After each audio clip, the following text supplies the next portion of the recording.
Hey, welcome back to the Raw Intuition channel, and here for another moon reflection series. And it is the full moon. Dun, dun, dun. So the full moon is in Virgo, and it just went into Virgo not that long ago. And I'm not gonna lie, I'm really feeling this full moon because I was feeling pretty sick, pretty yucky. And like as soon as the moon went into Virgo, I was feeling way better. So I was a little worried I wasn't going to be able to make this video. So so many cool stuff is going on. Like I'm wearing my NASA shirt because I'm so excited that I've been getting fed like all these pictures of the landing on Mars, like live. And they're, well, I kind of live. And then, I can just get those from Instagram, just watch them land on Mars and send really detailed pictures. So my nerdy self has been all into that and watching all these space exploration stuff. So, which is a norm for me, but I'm just saying that because I'm wearing my NASA shirt. That's a norm. That I don't just study astrology. I study astronomy, and it's cool. Plus, they make everything look really pretty with all the digital enhancement, graphic design stuff. So that's fun. Anyway, moving on to Virgo and the full moon. So the full moon in general is a time of reflection. Symbolically, the sun is in opposition. So the sun is directly opposite to the moon during a full moon. And so you get a full reflection of that light. And as opposed to, the other, when it starts to not be a complete opposition. So you don't get that full reflection, obviously. So that symbolically reflection, and the moon is our inner mind, our world. But also it's important to remember, I was reminded the other day of how the moon is a reflection of our body. And because our emotions and our thoughts and our inner mind manifest physically into our body, where you can see stress has a huge impact on your body. And stress is emotional. And a lot of times we're taught that emotion is separate from the physical, but it's not, right?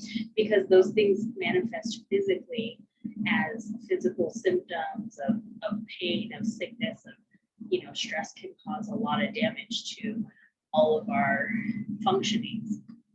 And stress is just one example. So the moon is definitely a time to reflect on our holistic health, and to figure out what it is that we got out of the last month and what we want to start working on and for the following new moon, because the new moon is when we want to introduce new concepts, new ideas.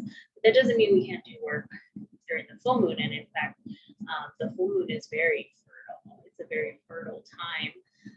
So you don't want to do something new, but you definitely want to do work and get your hands dirty and definitely like get things growing, right? So stuff that you would see things coming out and start to grow and start to like impregnate, right? Like from what you did at the new moon during the full moon.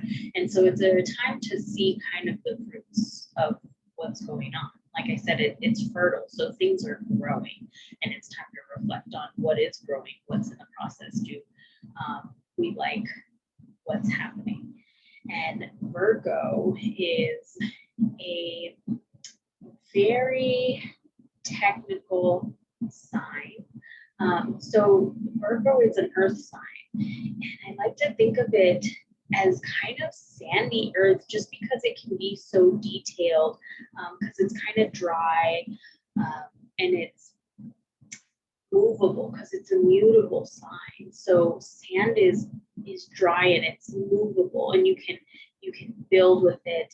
You can get very detailed and see all the little separate pieces that can become building blocks for something else.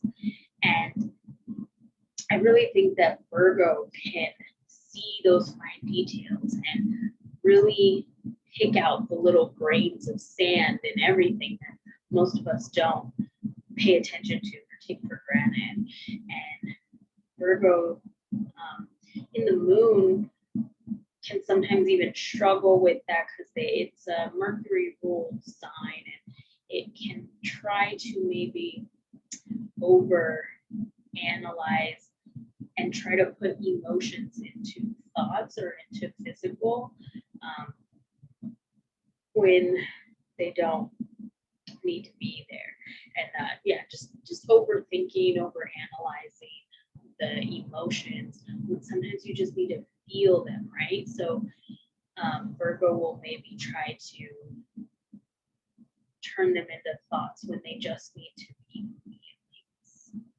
And we just need to feel them and process them. And sometimes that doesn't mean we have to make sense of them or overanalyze them or like, you know, do too much of anything with them. Sometimes we just have to sit with those emotions and feel them and then let them go or utilize them to do something productive.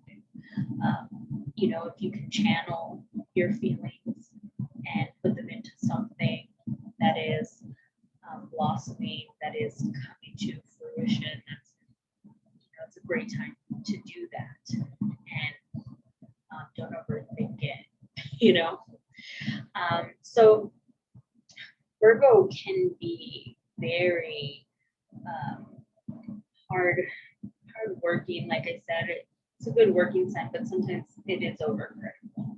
So I think you guys get the point. So I'm gonna pull my grandma. I pre-pulled them just to save time, and this is thoughts. So I thought that was relevant. It says, today I will practice clearing my mind. I will take time to think good thoughts, which will allow my mind to reset. Today I will control my thoughts so they don't overwhelm me. I will think thoughts that create peace of mind. I will choose my thoughts wisely, and in the meantime, I will practice clearing my mind of unproductive thoughts. And so that is great. And I think, you know, because Virgo is a mutable sign, so it's the sign in between the time when you start something and then when you're maintaining it. So it's the time when you kind of, it's time to start switching things up. So it's a time to gather information. And when both of the Mercury ruled signs, if you notice, are mutable. So Gemini, the sign I'm going to do next month, they're both mutable, and it represents collecting information, right? And so Virgo very much wants to collect data. And sometimes that data can create a whole lot of chatter in the brain, like I was saying. So sometimes we need to, and when you give Virgo direction, right? Like you say, hey, Virgo, this is your job. You need to do A, B, and C. Virgo is very good at that. Like they are great at being employees, great employees, Virgo energy, because they can receive a task and do that. And it's great middle, in between. So they're going to collect all the information and organize it and present it. Okay. So when the mind is organized and, you take and you're like, okay, your job right now is to do nothing, that might freak Virgo out a little bit. So it's definitely a time to relax and try to find the balance between what thoughts are productive and what thoughts are destructive or just like not necessary at the time, right? So I wanted to pull some Mudra cards to help us with that. The first one I pulled was the assimilation. That's a fiery sign. So that's one thing about Virgo. So Virgo is definitely not fiery, right? It's very neutral, which can be great. But sometimes needing fire, the Mudra cards are saying that might be helpful. So this is assist in spiritual discipline, transformation, and willpower.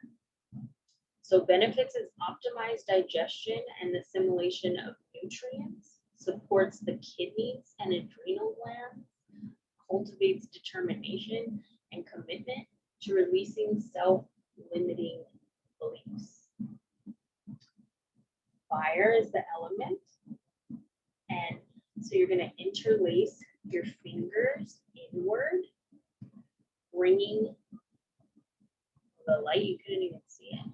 So interlace the fingers inward, bringing the pads of the fingers toward the palms, thumbs on the outside, cross the right thumb over the left thumb, gently bring the heels of the hands together, hold hands lightly against your abdominal, relax the shoulders down and lengthen the spine. And so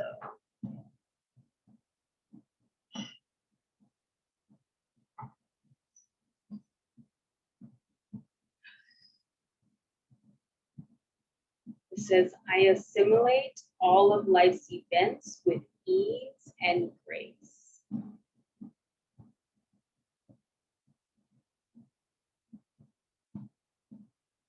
I assimilate all of life's events with ease and grace.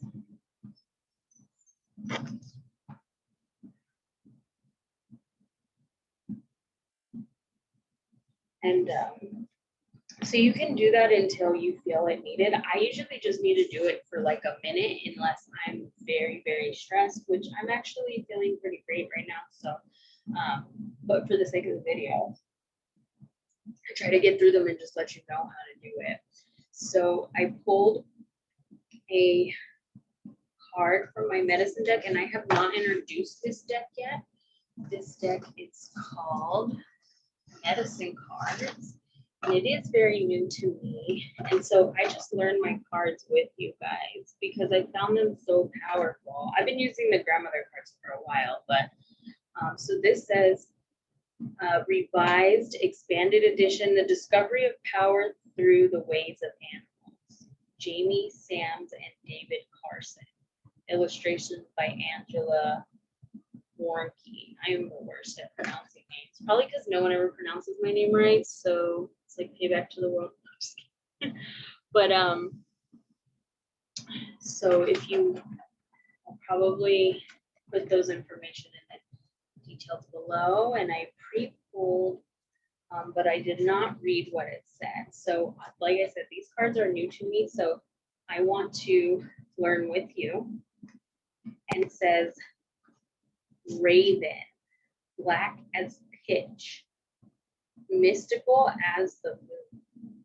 Speak to me of magic. I will fly with you soon. Ooh.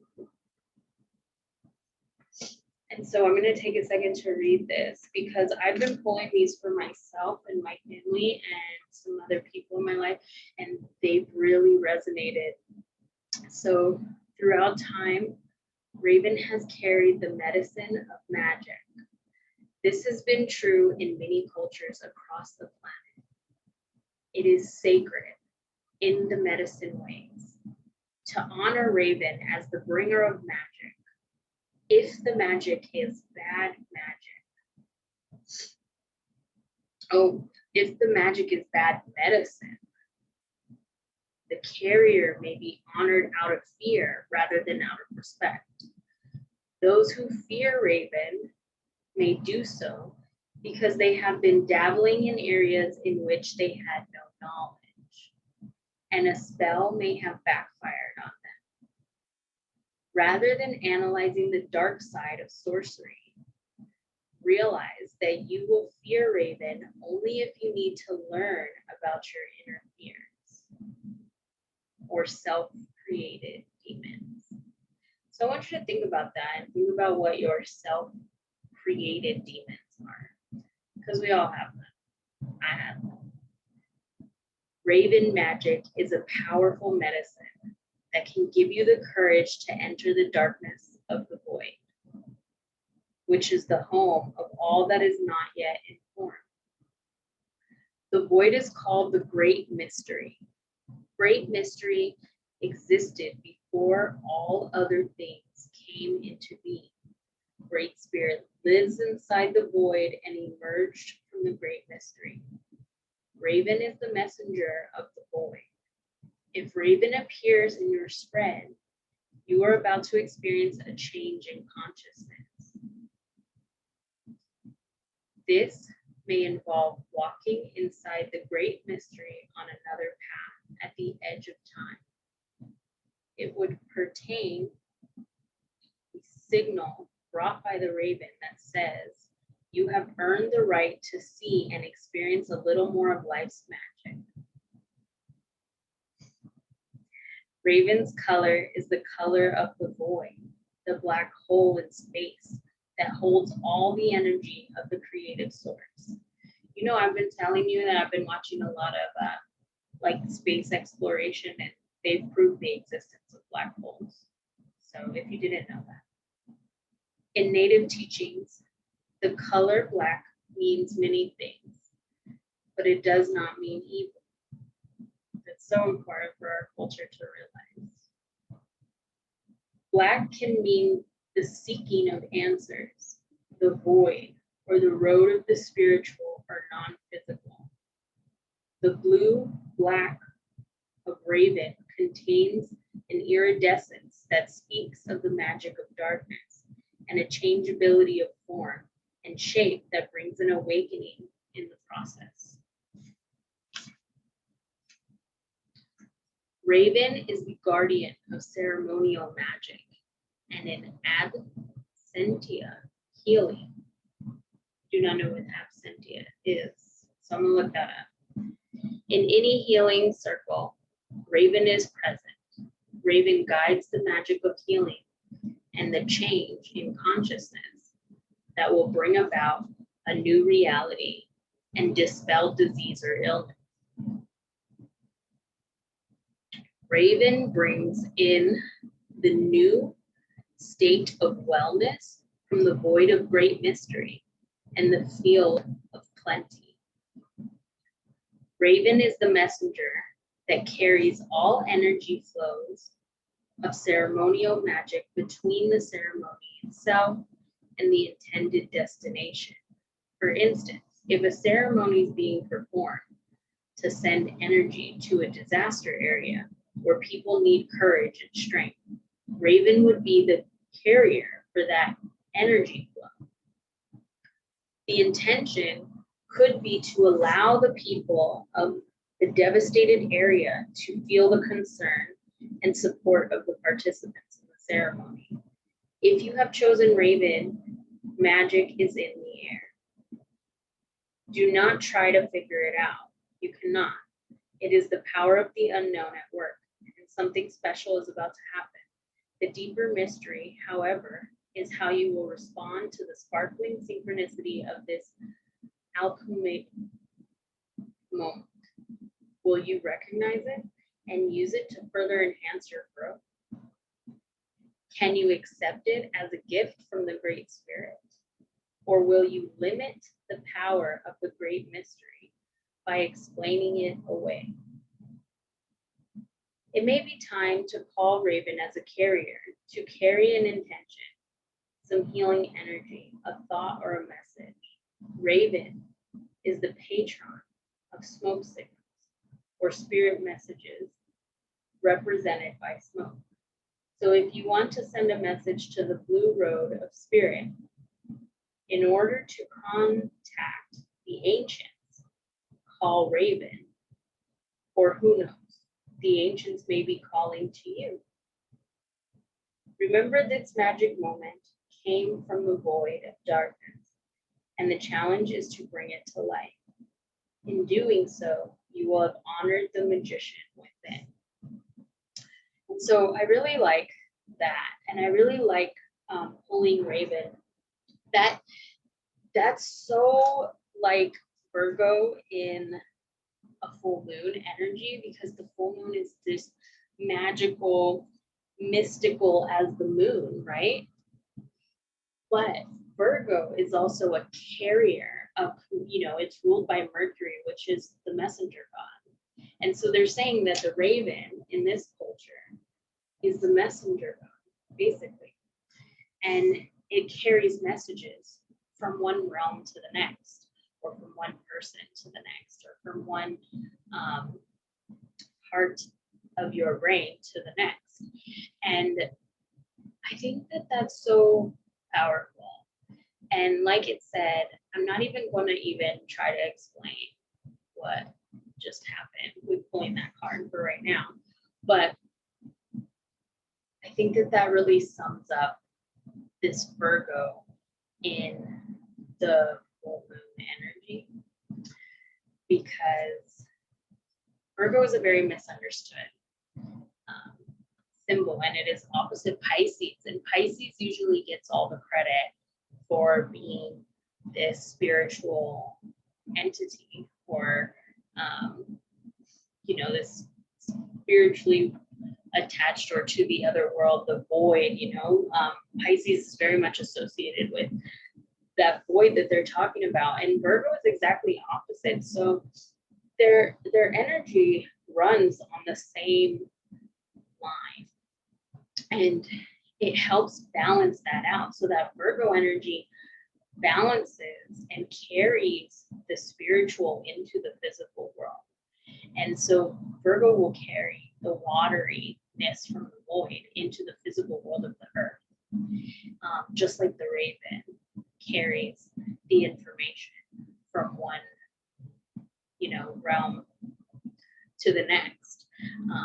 And so I think with that, we're done, because I couldn't have said that any better. Thanks.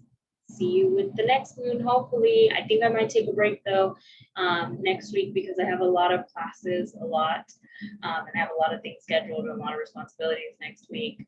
It's going to be crazy. All planets are going direct. So that's a great time, but it also means a lot of things are going to move forward.